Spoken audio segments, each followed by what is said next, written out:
Buenos días. En este curso, en las distintas clases teóricas, estamos viendo géneros bacterianos que han sido clasificados de una forma arbitraria, como ustedes lo vienen viendo. Ya hemos visto cocos gram positivos, hemos visto cocos gram negativos, y hoy nos convoca otro grupo que es el de las bacterias que no toman la coloración de Gram. Serán dos clases de bacterias que no toman la coloración de Gram. Hoy presentamos la primera clase, que a su vez está dividida en dos partes. La parte 1 trata sobre bacterias del género Mycobacterium. El género Mycobacterium está integrado por al menos 130 especies, muchas de ellas, la mayoría, con importancia médica. Con fines pedagógicos dividimos a las micobacterias en tres grupos. En primer lugar tenemos el grupo de las micobacterias tuberculosas. Son los agentes causales de la enfermedad denominada tuberculosis. La bacteria de más frecuente aislamiento y que causa esta enfermedad es Mycobacterium tuberculosis, seguido por Mycobacterium bovis en nuestro país. Existen al menos otras 8 especies que también causan la tuberculosis, pero son de rara aparición en la clínica. Un segundo grupo está compuesto por aquellas bacterias que causan la micobacteriosis y se denominan micobacterias no tuberculosas. Antiguamente se las denominaba bacterias o micobacterias atípicas. Y por último tenemos en un tercer grupo a una única especie que es Mycobacterium leprae, que es el agente etiológico de la lepra. Durante el transcurso de esta clase, o de esta parte de la clase, vamos a hacer más hincapié en Mycobacterium tuberculosis para poder entender por qué las micobacterias causan enfermedad al hombre. Las enfermedades causadas por bacterias del género Mycobacterium son conocidas desde hace muchos siglos. Sin embargo, la primera micobacteria fue descubierta recién hacia fines del siglo XIX, durante la época de oro de la microbiología. En efecto, Robert Koch descubre en 1882 al agente causal de la tuberculosis. Se trata de bacilos que son inmóviles, que son delgados, que pueden ser rectos o ligeramente curvos, que no presentan cápsula ni presentan esporas. Se ha visto que cuando se deseca a estas bacterias y se verifica el contenido lipídico, este es muy alto y constituye aproximadamente un 60% del peso seco de la bacteria. Como hemos dicho, esta bacteria no puede ser observada por tinción de Gram, merced a la alta cantidad de lípidos que contiene sus envolturas y debido a que la pared de peptidoglicano es bastante fina. De esta manera, para poder observarlas, debe utilizarse otro tipo de tinción. Una muy común es la descrita por Ziehl-Nielsen, que se basa en una tinción que se realiza primero con fucsina básica en caliente, seguida de una etapa de decoloración que se realiza con ácido en medio hidroalcohólico. De esta manera, hay bacterias que no pueden retener el colorante y solamente pueden verse por una tinción de contraste, mientras que hay otras bacterias que resisten la remoción del colorante por acción del ácido y el alcohol, y a esta se le denomina bacilos alcohol ácido resistente. Recuerden este acrónimo porque lo van a ver muchas veces: bacilos ácido alcohol resistentes.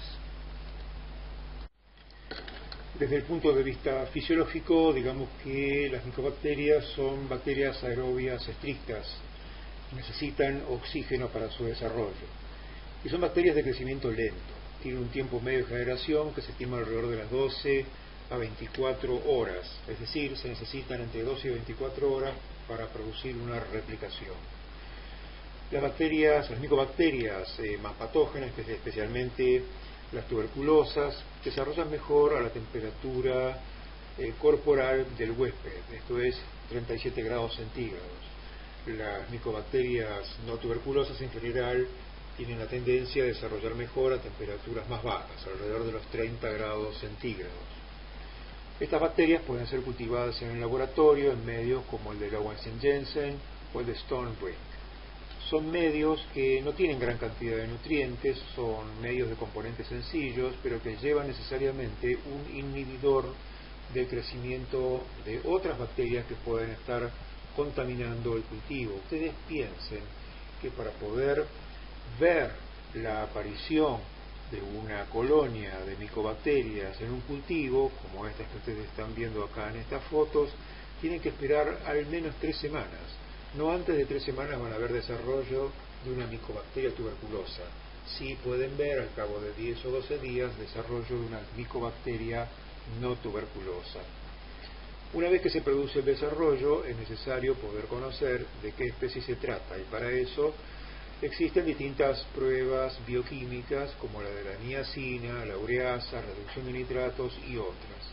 Este tipo de metodología para el cultivo de las micobacterias y su reconocimiento o reconocimiento de las especies está poco a poco cayendo en desuso debido al tiempo que insume poder obtener desarrollos positivos a partir de muestras clínicas. Los métodos de cultivo sobre medios sólidos, como los que le acabo de describir hace apenas unos minutos, se conocen desde fines del siglo XIX y fueron utilizados hasta bien entrada la segunda mitad del siglo XX. En algunos lugares todavía pueden ser utilizados. Poco a poco fueron desplazados por otras metodologías. Primero apareció una metodología que utilizaba radiactivos, es decir, se cultivaba la bacteria en un medio líquido que contenía ácido palmítico marcado con carbono 14.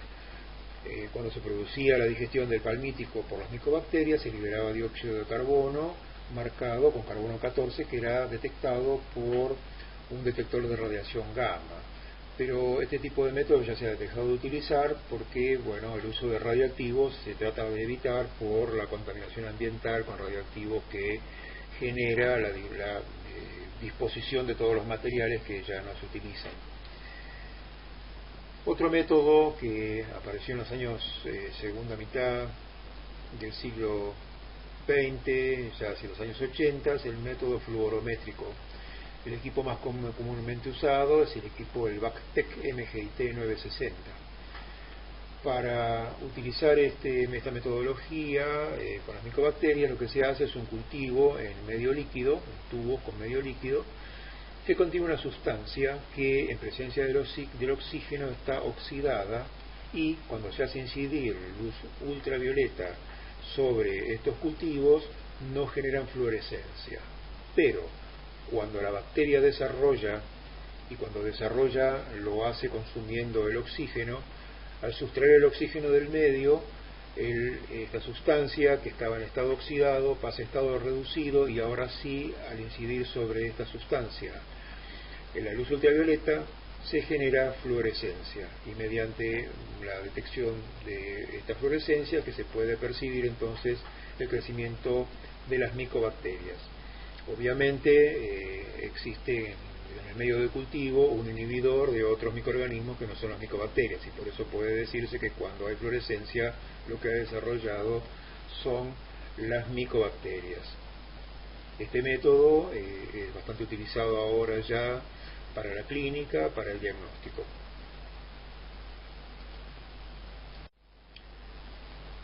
A principios del siglo XXI se describió un método aún más moderno y que se basa en la amplificación de secuencias específicas de ADN mediante una PCR en tiempo real, cuantitativa. De esta manera, lo que el equipo realiza es una amplificación utilizando cebadores para genes específicos del Helicobacterium tuberculosis, y además para el gen que codifica la resistencia a la rifampicina. La bondad de este método, ¿por qué es tan bueno este método? Que es el más común, es el Expert MTB RIF, es que permite la obtención de un resultado en menos de 120 minutos a partir de una muestra clínica. Esto aumenta muchísimo la posibilidad de que en corto tiempo pueda ser detectado la micobacteria tuberculosa en pacientes. Las bacterias del género Mycobacterium presentan una dispar resistencia a los agentes físicos. Por un lado, resisten la acción de ácidos, de álcalis y de la mayoría de los desinfectantes de uso habitual. Pueden ser inactivados por formaldehído o fenol, pero debe usarse con precaución estos agentes, pues son cancerígenos. Puede ser inactivado por glutaraldehído, puede ser inactivado también por etanol en solución acuosa al 70% y parcialmente también por los hipocloritos. En virtud de del alto contenido de lípidos en sus envolturas, las micobacterias son capaces de resistir por mucho tiempo la desecación. Especialmente las bacterias retienen su viabilidad cuando están al abrigo de la luz solar, es decir, cuando una micobacteria es lanzada de alguna manera al ambiente, por ejemplo en un esputo que queda al abrigo de la luz solar y en ambiente húmedo, la micobacteria puede resistir mucho tiempo, hasta un año puede permanecer viable. Para poder comprender por qué las bacterias del género Mycobacterium causan la enfermedad, debemos primero reconocer los distintos componentes químicos de sus envolturas. En principio, parecería que las micobacterias tienen una estructura que se asemejaría a las gram positivas, pero esto es solo a primera vista, porque luego vemos grandes diferencias. Veamos. Primero, todas las bacterias tienen una membrana citoplásmica. En esta membrana citoplásmica se alojan una variada cantidad de proteínas. La mayoría de ellas participan de los ciclos bioenergéticos y biosintéticos de la bacteria. En el caso de micobacterias están también estas proteínas y además existen otras proteínas propias de las micobacterias.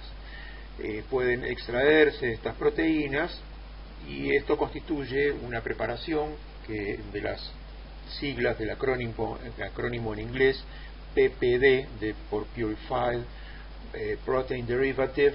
Este PPD es una sustancia, antes se denominaba tuberculina, que se puede utilizar para el diagnóstico de la tuberculosis. Esto lo veremos más adelante, no en esta asignatura, sino en microbiología 2. Por fuera de la membrana citoplásmica, las gram positivas poseen una gruesa capa de peptidoglicano que está ensamblado con ácidos teicoicos. Pero en el caso de las micobacterias, esta pared es muy fina, solamente de peptidoglicano. Esta pared fina es la que debiera retener la tinción de Gram, cosa que en principio, por lo fino de esta pared y por lo que viene después por fuera, que es esta gruesísima capa lipídica, estas bacterias entonces no toman la tinción de Gram. Esta gruesa capa lipídica tiene la forma de una bicapa, en donde por fuera tenemos distintos fosfolípidos orientados con la cabeza polar hacia afuera y sus colas no polares hacia adentro. Estas colas no polares están en perfecta conjunción con el mayor componente lipídico que contienen las micobacterias, que son los ácidos micólicos. Hay diversos ácidos micólicos, algunos contienen trealosa, y estos ácidos micólicos que contienen trealosa tienen actividad biológica, como ya veremos. Otros ácidos micólicos están sulfatados y constituyen lo que denominamos los sulfolípidos o sulfátidos, que también tienen actividad biológica, que veremos ahora en unos minutos. Existen otras moléculas de mucha importancia, como el lipoarabidomanano. El lipoarabidomanano es básicamente un lipoazúcar, un lipoglúcido, que está anclado a la membrana citoplásmica y que protruye por fuera de esta bicapa lipídica. El lipoarabidomanano de alto contenido en manosa está asociado a las cepas más patógenas de micobacterias, mientras que lipoarabidomananos que tienen colas más cortas o menor contenido en manosa aparecen en las cepas menos patógenas de micobacterias. En las cepas en donde la patogenicidad es muy baja, aparece otro componente que tenemos aquí marcado, que es el fosfatidil inositol manóxido.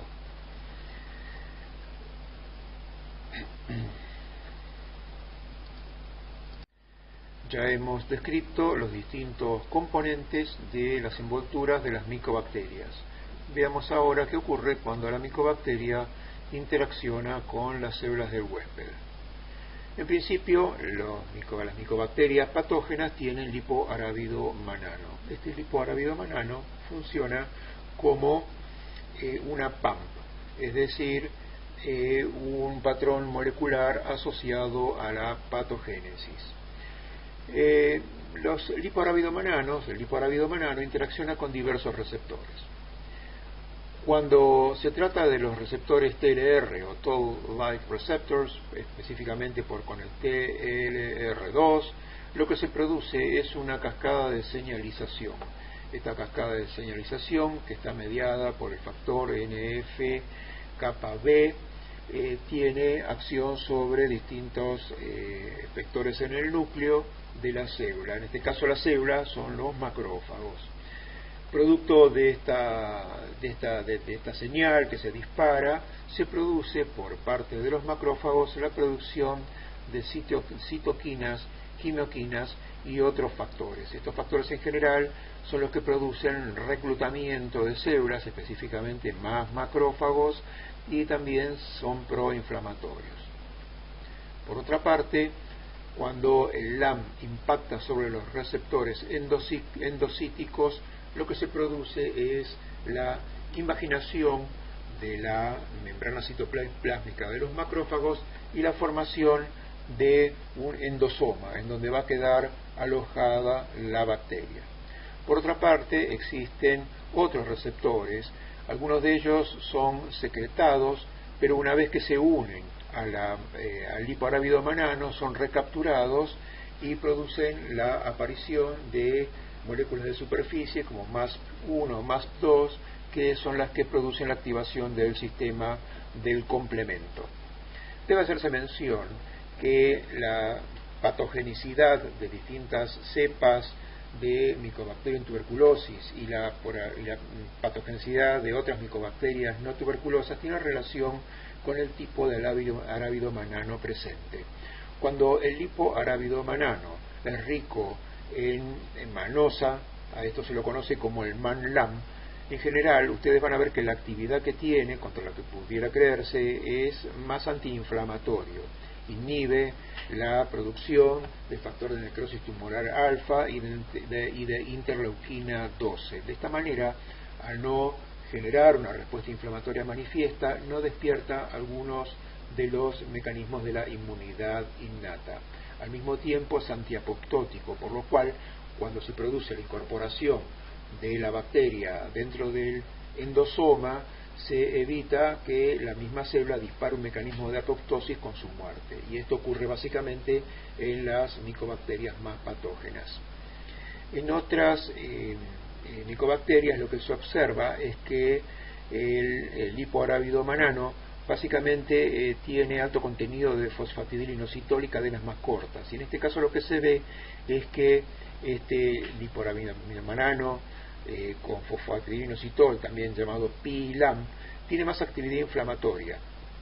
Al tener más actividad inflamatoria, despierta mecanismos de la inmunidad innata que contribuyen a una remoción más rápida de la micobacteria.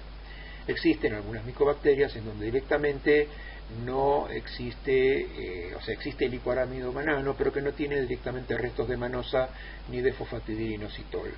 Esto se ha visto, por ejemplo, en Mycobacterium chelonae, y de ahí viene este acrónimo de CHE-LAM por chelonae y lipoarábido manano.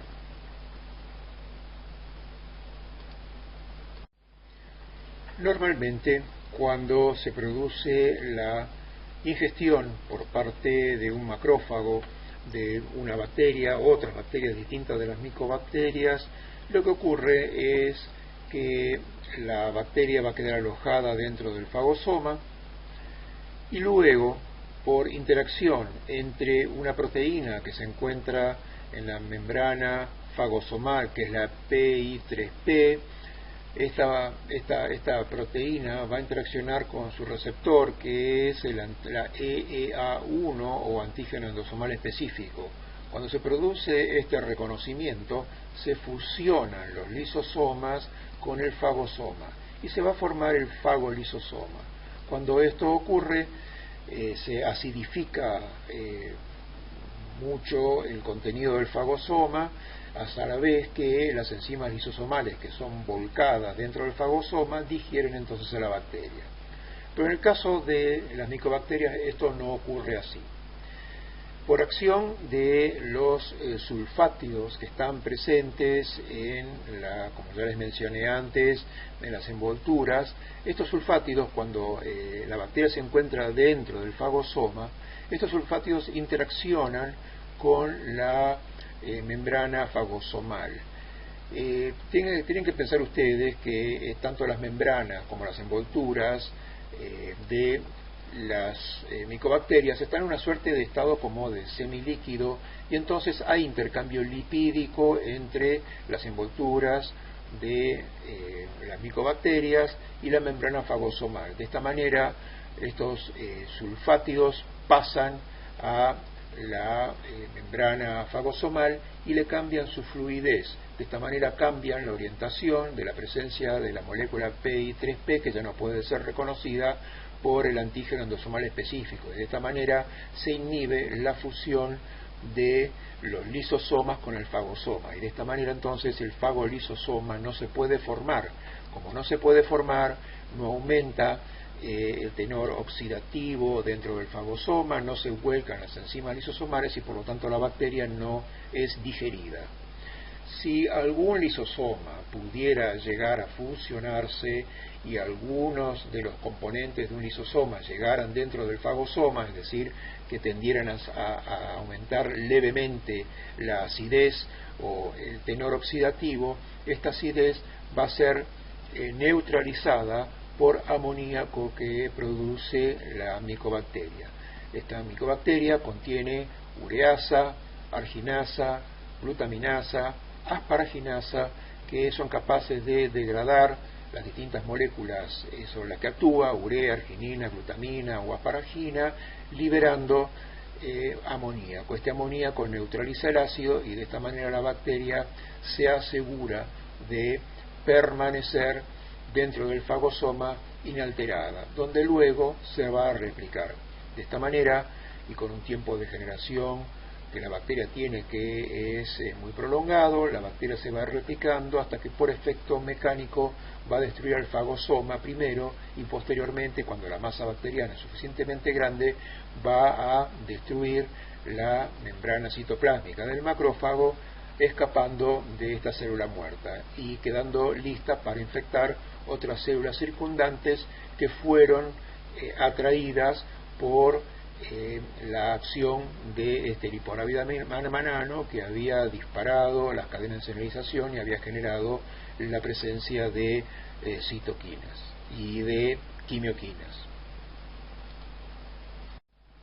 Los eventos celulares y moleculares que hemos descrito hasta ahora son los que permiten explicar la patogénesis, cómo se inicia la infección por Mycobacterium, haciendo especial mención a lo que ocurre en la tuberculosis. Si hablamos de las cepas más patógenas, podemos mencionar otros factores de virulencia de las micobacterias. Por un lado tenemos lo que se denomina factor cuerda o factor cordón, que luego se demostró es el dimicolato de 6,6-trealosa, es decir, este es un ácido micólico rico en trealosa. Se ha visto que este factor cuerda está presente en las micobacterias patógenas, cuando éstas se cultivan y son resuspendidas en líquido, en solución salina, y se las puede observar al microscopio, se ve que se agrupan formando cordones, y de ahí fue que su primera descripción provino de esta observación microscópica, de ahí el nombre de factor cuerda. Sí se sabe que este factor cuerda contribuye a la actividad proinflamatoria de las micobacterias más patógenas. Debe mencionarse que las micobacterias no producen exotoxinas, es decir, no generan ningún otro producto externo tóxico para la célula del huésped, no hay ningún otro factor más allá que los dos que hemos descrito anteriormente, el hipoarábido manano, los sulfátidos y ahora el factor cuerda. Solamente la presencia de estos tres factores es lo que explica el inicio de la infección causada por micobacterias. La descripción de la enfermedad tuberculosis es objeto de estudio en microbiología 2, pero para que ustedes tengan una idea de lo que estamos hablando, digamos que la tuberculosis es una enfermedad de larga evolución, en donde en un principio se producen los eventos que hemos descrito hasta ahora, hay acumulación de células, formación de lo que sería la lesión.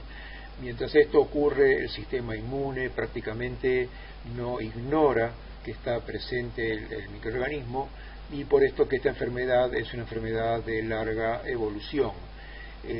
Una de las características entonces de la patogénesis es entonces la capacidad de la bacteria de evadir las respuestas inmunes del huésped, tanto en la etapa temprana, la respuesta innata, como en etapas más tardías, la respuesta adaptativa.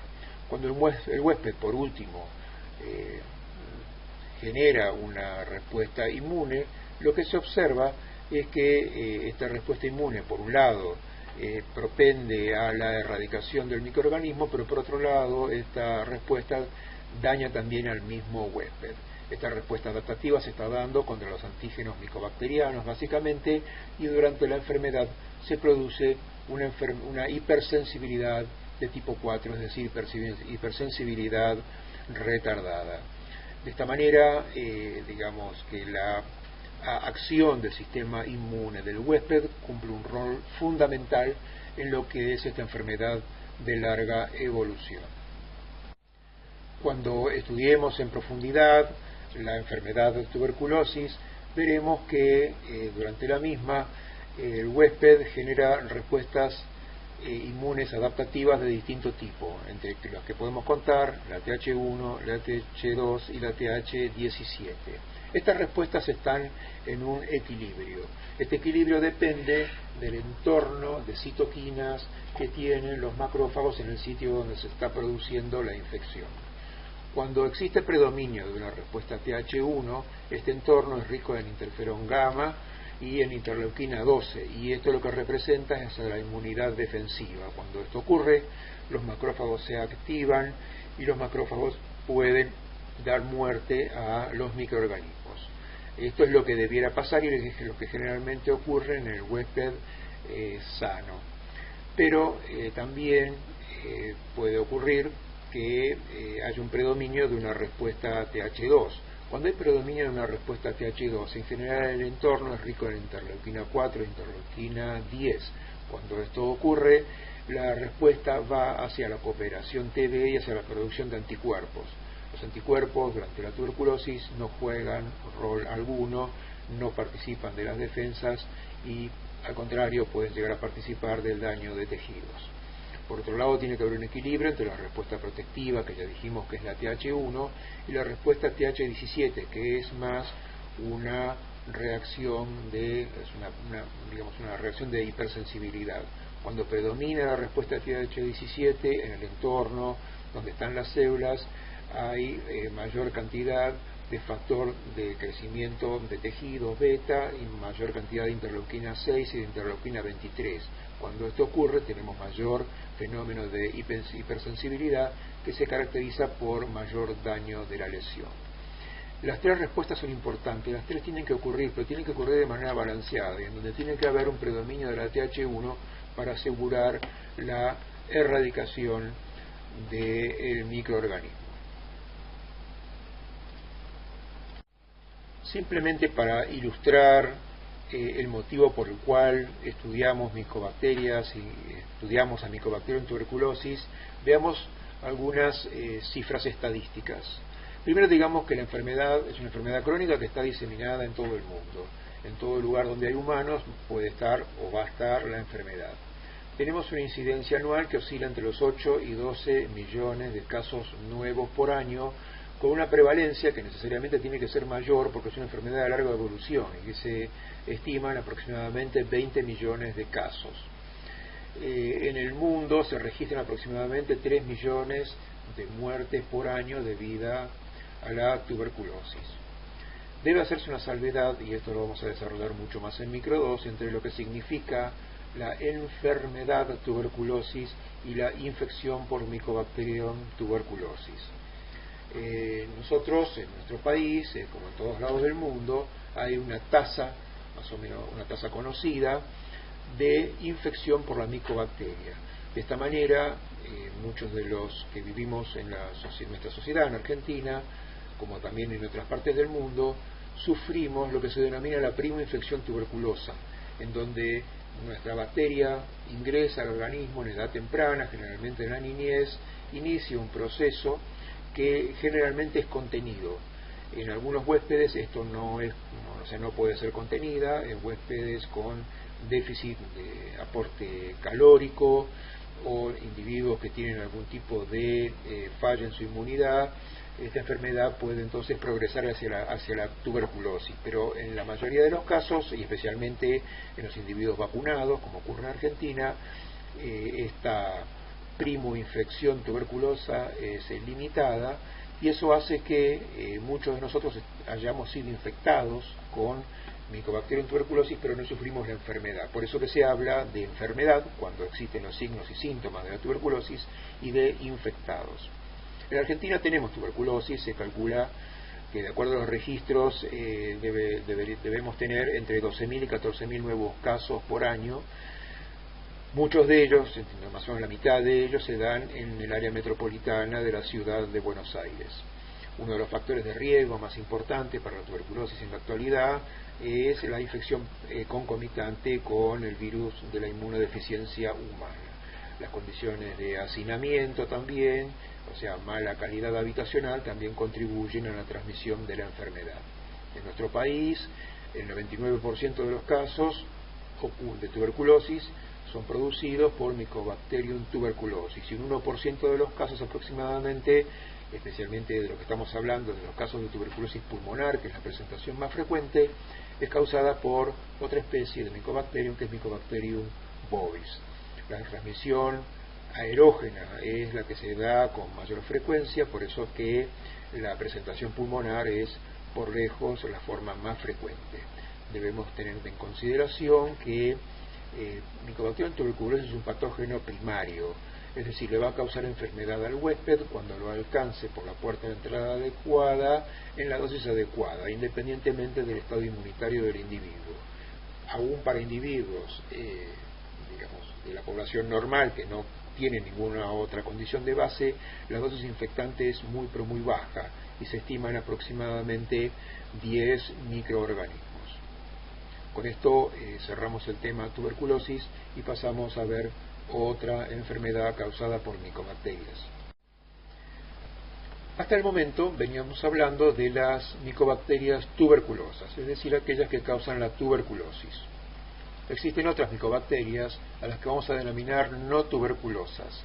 Estas micobacterias no tuberculosas causan una enfermedad distinta, que es la micobacteriosis, que puede confundirse con una tuberculosis, especialmente en aquellos individuos que sufren infección por virus de la inmunodeficiencia humana y se encuentran en etapa de SIDA. Estas micobacteriosis son habitualmente de presentación pulmonar, y como les digo, en general afectan a individuos que tienen una condición de base en donde su sistema inmune se encuentra afectado. La estructura de las envolturas de las micobacterias no tuberculosis es bastante semejante a la de las micobacterias tuberculosas, salvo la presencia de algunos factores relevantes de virulencia, como el lipoarábido manano, que se encuentra en baja o en poca cantidad o es de diferente estructura en las micobacterias no tuberculosas. Las micobacterias no tuberculosas se replican un poco más rápidamente que las micobacterias tuberculosas. No obstante ello, todas ellas se replican mucho más lento que otras bacterias que ya hemos visto, que son las de crecimiento rápido, como las que vimos en clases anteriores, como Staphylococcus, Streptococcus, etc. Mientras que esas otras bacterias se replican, su tiempo de generación medio óptimo se encuentra alrededor de los 40 minutos, acá estamos hablando de horas. Ya habíamos dicho de Mycobacterium tuberculosis 2 a 24 horas, y en este caso un poquito menor para las micobacterias no tuberculosas. Dentro de entonces de las micobacterias puede diferenciarse a las tuberculosas de las no tuberculosas por algunas características que presentan las no tuberculosas, que tienen que ver con su crecimiento y pigmentación. Ya les dije antes que las no tuberculosas crecen más rápido, pero además algunas de ellas producen pigmentos. Esto dio origen a una clasificación que es la clasificación de Runyon. No vamos a ahondar mucho en este tema porque tiene que ver más con el diagnóstico que otra cosa, y esto es tema de microbiología 2, pero vamos a decir algunas cosas como para que ustedes tengan una idea. Dentro de las bacterias entonces, dentro de las micobacterias no tuberculosas hay algunas que son de crecimiento lento, semejante a Mycobacterium y tuberculosis, y otras de crecimiento rápido.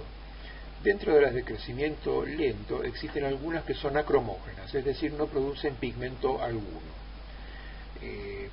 mientras que hay otras que son pigmentadas, es decir, producen pigmentos. Pero hay algunas que vamos a denominar fotocromógenas, que cuando se las cultiva a la luz producen pigmento, pero hay otras que se denominan escotocromógenas, es decir, estas van a crecer, van a producir pigmento tanto si hay luz como si no la hubiera. Las distintas especies están descritas aquí, las no pigmentadas, alzacromógenas, la más conocida, Avium intracelulares, las fotocromógenas, Mycobacterium marinum, simiae, y dentro de las escotocromógenas, Scrofulaceum o Xenopi. Dentro de las bacterias que crecen más rápidamente, pero dentro del ámbito de lo que son las micobacterias, tenemos a Mycobacterium fortuitium o Chelonae, que recordemos, y como les digo, son bacterias que crecen más rápido que las micobacterias tuberculosas, pero siempre mucho más lentamente que la mayoría de las bacterias. En general, las micobacterias no tuberculosas son menos virulentas, son oportunistas, y como les dije antes, las van a ver en la clínica muy generalmente asociadas al virus de la inmunodeficiencia humana.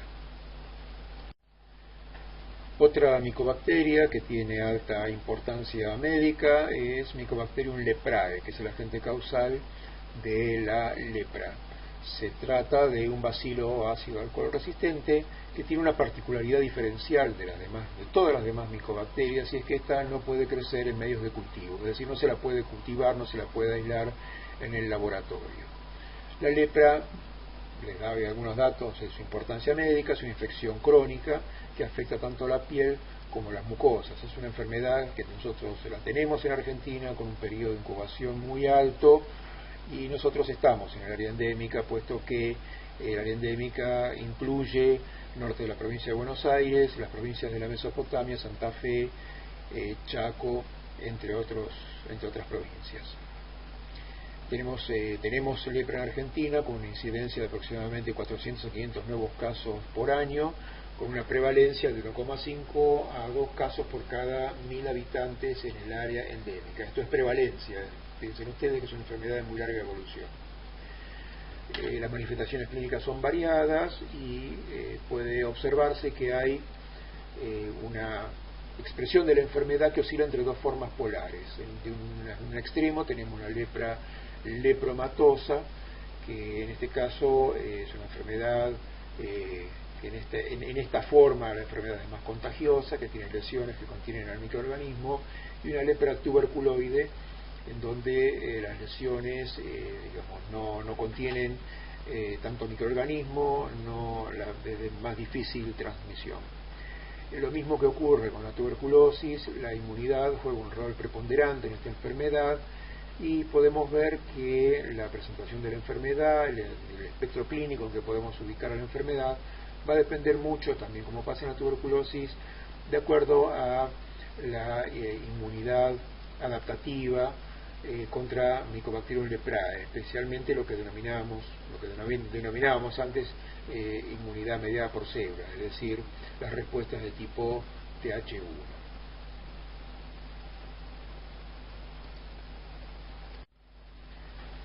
Damos aquí por terminada la parte 1 de esta clase.